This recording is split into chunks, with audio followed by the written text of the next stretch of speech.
Assalamu alaikum wa rahmatullahi wa barakatuh. Ustadh, may Allah preserve you and your family. Is it permissible to expose clear-cut misguided scholars by mentioning their name?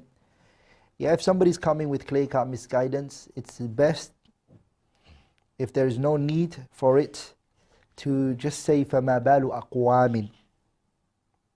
Yani to keep it general, and speak about the mistakes and the shortcomings.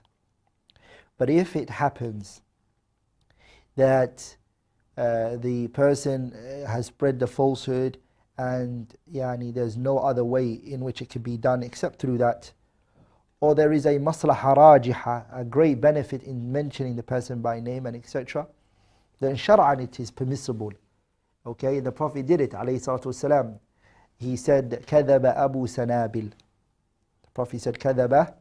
Abu Sanabil has lied, alayhi salatu wasalam.